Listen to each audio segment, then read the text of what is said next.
Good afternoon, everyone. It's Carm Capriotto, Aftermarket Weekly, week 106. We're here where the voices, insights, and ideas that are shaping the future of the automotive aftermarket live, and with over 1,000 plus episodes. And it wouldn't be done if it wasn't for you who listens all the time.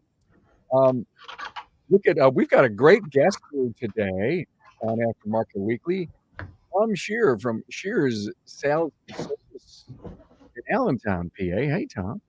Hi there. How are you doing, Carm? I a I am great, Tom. Good to have you here. Look, we've got a great episode for you. We're gonna, of course, as you all know, gonna have a really cool tour of Tom's shop. Let's get an idea of where we're going down there in Allentown. And in fact, not to date this episode, but you got a big primary vote going on in your state today. You can't help but not hear it on the news. So, however that works, politics, God, I don't even want to go there. It's such a deep subject, right? Yeah, isn't it? Oh my God! In fact, you're never right.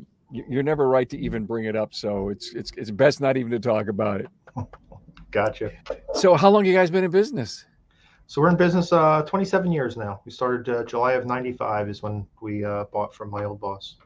Wow, how cool is that, Rick? By the way, Rick White is your business coach, isn't he? That's right. Yes, sir. Rick, good to have you hovering over here. And, of course, when we're all done, Rick, you need to, call Tom and tell him how well he did. Hello, Brenda. Good to have you all here. And if you're with us on social media, check in with your city, give us a like, say hi to Tom. You may even have a question for him or a comment about this great tour that we are going to do. We're coming to you live from the Dorman OE Fix studio, sometimes called the Carm Cave. I keep adding stuff to my back wall over here just in case you want to have a zoom in and see what's going on. We got to thank Dorman so much for their support, and we're going to hopefully be at Dorman here in the next few months doing some field tripping. The aftermarket is filled with companies that make replacement parts, but few invest in design, engineering, manufacturing, programming, and testing like Dorman. They are home to hundreds of mechanical, electrical, and manufacturing engineers spread out all across the globe who ensure every part that is produced meets rigorous industry standards for performance. To do this, Dorman utilizes cutting-edge technology and equipment to test fit, form, and functionality of all their parts. Some of these tests include rapid prototyping 3D models for fitment checks, tolerance testing on both mechanical and electronic components through salt fog and thermal heat and pressure testing. Dorman drives their dedication to their engineering by including their in-house programmers who write and test new software solutions. Solving for a problem is what powers the innovation engine at Dorman. Dorman invests in these OE innovations to help you save time, your customer money, and prevent vehicles from coming back to your shop. Hey, to learn more about Dorman's engineering process, visit dormanproducts.com/tour. Thanks again, Dorman. Great company. I've toured their main Philadelphia operation, and boy, they just do so many great things down there. A new episode this week, Ethics 101. If you've not listened to it, you need to listen to Ethics 101. Or is that coming up? I can't quite remember. I'm on some medication, so I can't quite remember. Ethics 101. No, that's coming up. We just did this. Sorry to confuse everyone, and prepare for the future, guys. This is so cool. This is coming up. Preparing for the future this Friday. This was a great episode since I'll be traveling on Friday. We already pre-recorded this.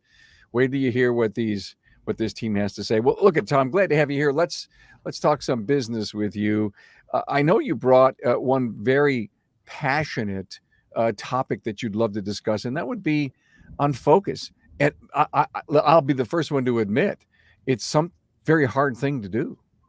100%. Yes, it is. It's definitely tough to get going, and it's once you get in that groove, you can keep on going. But yeah, it's definitely it's a tough start.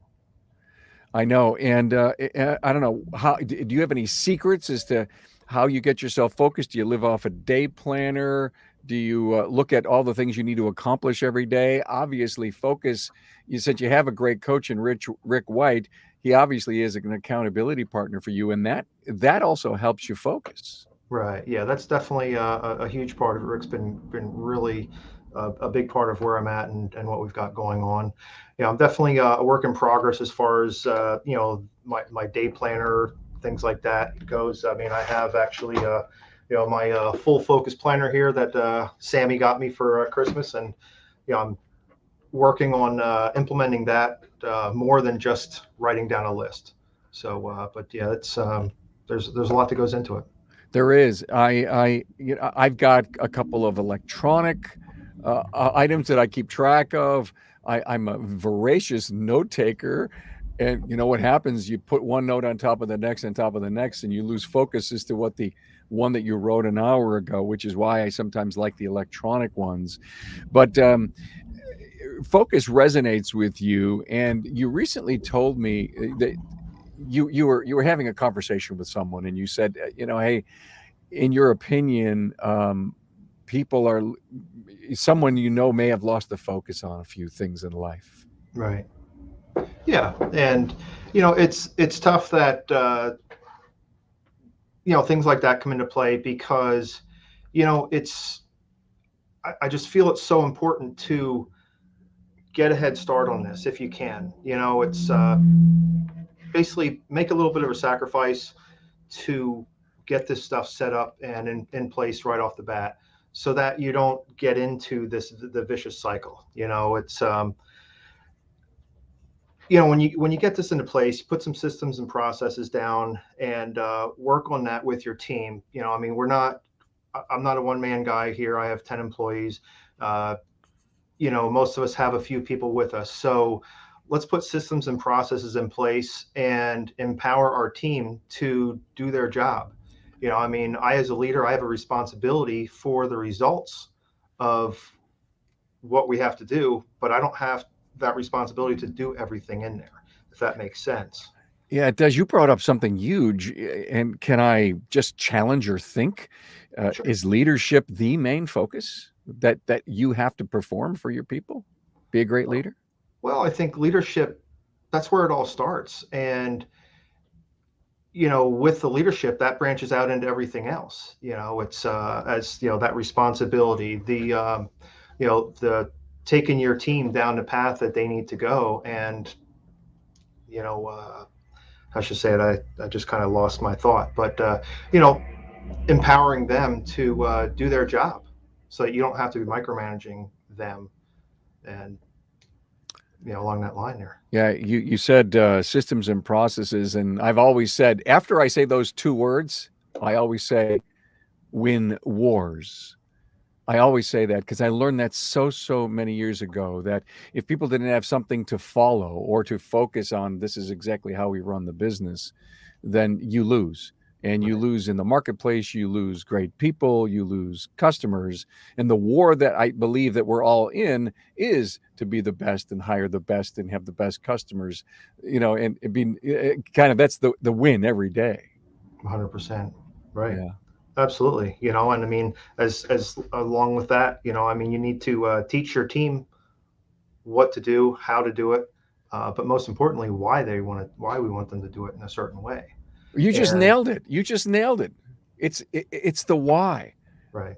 It's the why. I mean, I can hear Rick at the other end saying, "Wow, I'm teaching him right. I'm teaching him right." Yeah. That's great. No, we have to. Everything we do for a reason. And if it's your reason, but you haven't shared it with your team, they're really their heart's not going to be in the task you ask them to do. Right. Absolutely. And I mean, let's take a step back and just forget about everything we just spoke about, and go to what I did when I first started out. It's I didn't know what needed to be done, so I basically just went with the day to day. The activity is what guided what we did, and you just go through these motions day to day, putting out fires, working on this, working on that, running in circles. You never have time to build on anything that you have. You're stuck in this constant cycle, and it's like it's Groundhog's Day, right? Yeah. And so, you know, you got two different paths you can go down. You can just sit there and just, go with the flow and it is what it is. Or you can say, this is my company. This is my, responsibility. This is what I'm doing. And this is how we're going to do it, and take control of that and be in control of your future. Yeah, when you get the bumps in the road, and I know, listen, I've had bumps in the road. Tom, you've had, Yeah. there isn't anyone that I know who has a great career or a great business doesn't have bumps. And if you've got great focus, and then when those bumps hit, then you prioritize. You may have had a list of 10 things I got to do today, but when the bump hits, there's only maybe 3 that matter. Right. For sure.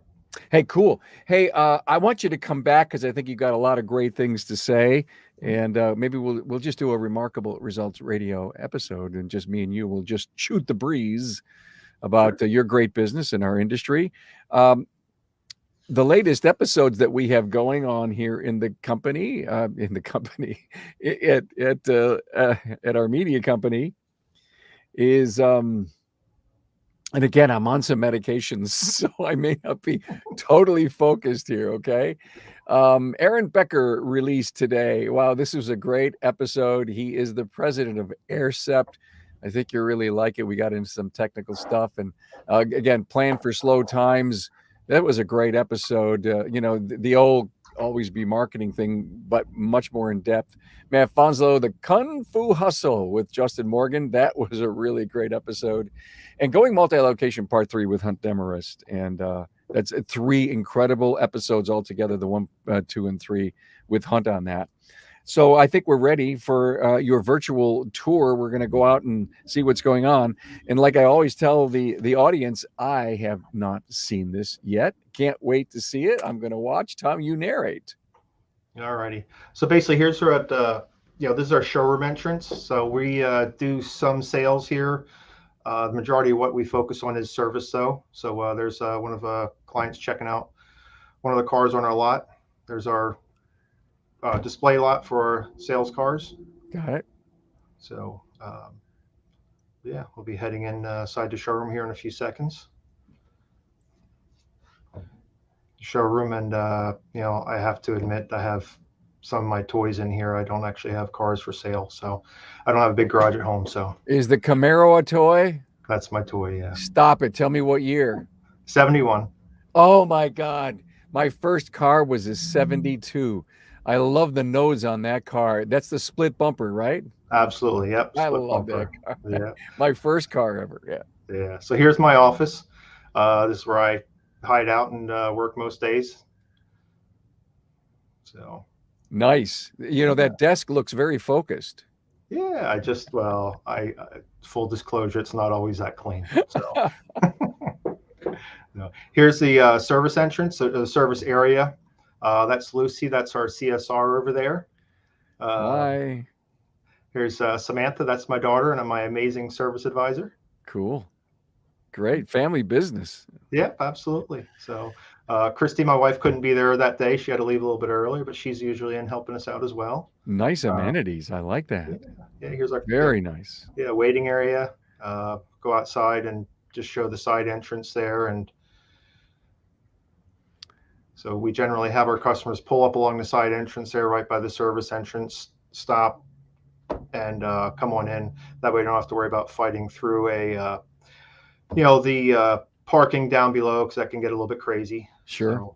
So we have our drop off box. We have our locker there for after hours pickup and drop off.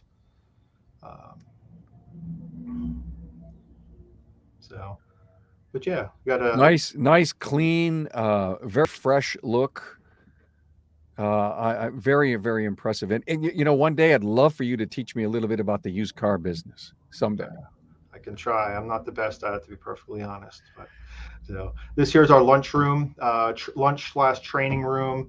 You can see there's washer and dryer over there from the for mostly used car stuff. But All right. we have our security system here. We have our cameras and everything mounted there. Whiteboard for our just taking notes and everything. We usually list out our loaners that need service and things like that on that board. Now Look we're at the coming. gorgeous floor. Wow. Yeah, it's time to redo that floor a little bit. But here's our key rack. We're pretty much paperless now, so we don't have work orders anymore. But that's where we hang the keys. That there's Mikey Austin. That's our service advisor, not service advisor, service manager. I've known Mikey since he's a kid. I graduated with his older brother, so So let's stop it's the like tape for a family. minute. You said his name was Mikey? Mike Austin. Oh, Mike. Mike. Now, does Mike is he managing the shop? Is he the foreman? I know he said you the service manager. How many roles does he have? So he's got a few roles right now. We're working on picking up on that. There is Mike. Haha. Hey, Mike. But so Mike is our service manager first and foremost. He actually came on with us as our kind of a little bit of do everything many years ago. But so he oversees the whole service department and he reports to me on a daily basis. Through an email at the end of the day with a report as far as how things went and a number of KPIs for us to look at together. Well, But great. Does he do any estimating at all? Would he look up estimate a repair order? yeah, so he does estimating. The majority of what Mike does is he does handles the management side of things.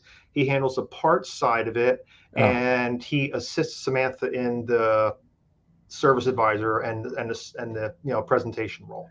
excellent. An increasingly more important role as you combine all of those jobs under one. Excellent. Yeah, yeah. We're currently looking to take the parts role off of his shoulders to give him more of a management role to be more focused on that. We're looking at bringing Nice. in a parts manager. So, Cool. Okay, let's roll the but tape. yeah. So here's our parts. This is where we keep the parts for our technicians for the day on the table. Then behind there is parts coming in for future work. A little bit of a mess on the side there. That's where our returns are. Um, have our additives in the back here, different hardware, stuff like that. We don't stock a whole lot anymore. We're lucky enough to have Worldpac delivers to us 3 times a day. Our filtered assortment for our Euro cars. Up here we have our, we focus on European, but we do service and maintain some of the domestic and Asian. So we got there. We do Deca batteries. Do you sell a lot of batteries? Not too bad. We do a couple a week. Here's our technician room. Yeah. So, we have a desk for the guys to talk on the phone, work with a customer or a vendor or tech support. We have all of our tools in here. We have that's our ISTA cart for BMW.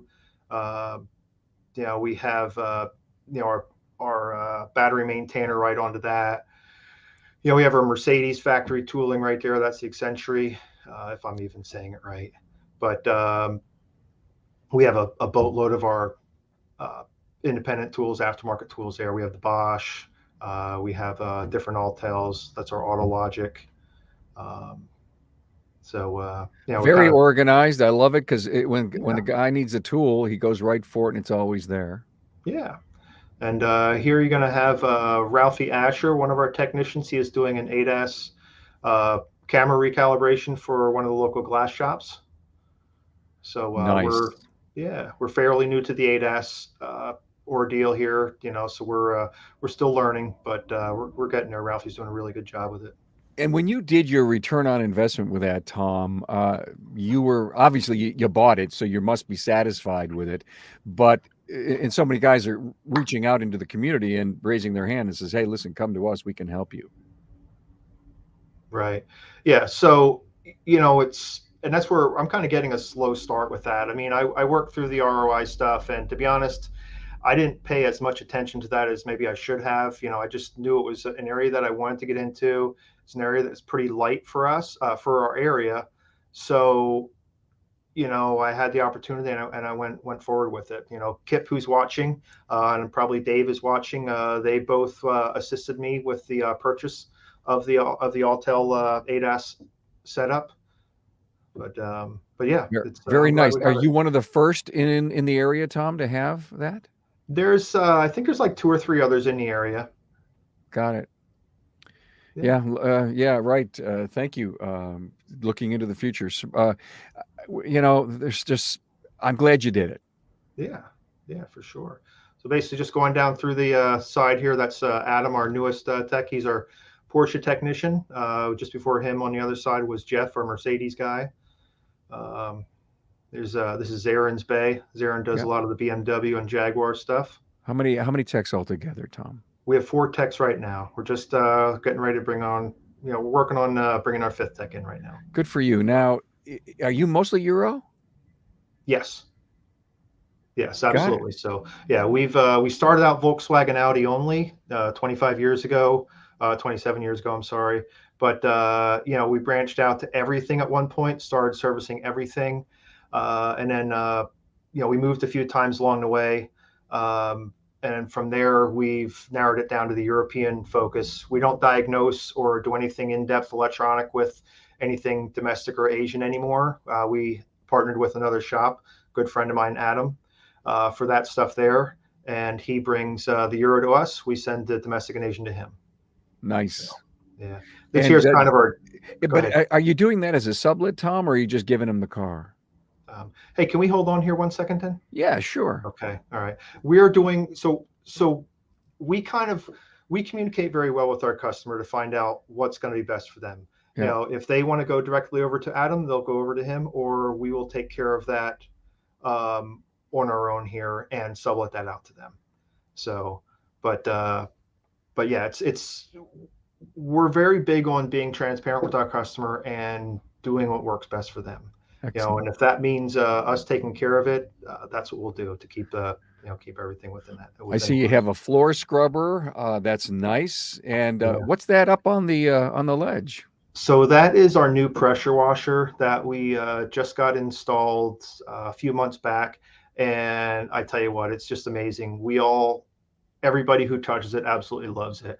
We had the old hot seat that sat in the corner. We'd have to pull it out, unwrap it, plug it in, hook the hose up. This thing here is pretty much, it's there, it's ready to roll. We hit the power button, we hit the switch for heat, and we pull out on the reel, and it's ready to go. We're done with it. We reel it back up, and that's it. Right here's the reel and the switch and everything. It works really good. Helps the guys clean off wheels, clean off grease. We have that lift there in that end base. We can put it up in the air. If we have a really oily mess, we can clean off the car. It works really good. Then this pump here that we're showing right now, that's basically our evacuation pump for our oil drains that pumps the waste oil out into our tank outside. And we do use a waste oil furnace to heat the shop. How many bays altogether am I looking at? So we have 8 lifts basically, and then what's really cool is we have all this floor space. So wintertime, we get snow, nasty weather. I have cars on the lot. I always say at night it's my shop, so I put my cars in first, and whatever's left over, customer cars comes in, and it's we try to jam as much as we can in there. I love your car mover. Yeah, that's a couple months old. We got that too. That's we're just looking to be as efficient as we can. And if we have a car that's broken down outside and we have to get 4 guys out there to push a car, that's 4 guys that are stopped producing. Here with this, 1 guy brings a car in and 3 others are continuing to work. So I'm hearing that more and more, Tom. yeah, got to be efficient. Do a lot of tires? Do a lot of tires? We don't.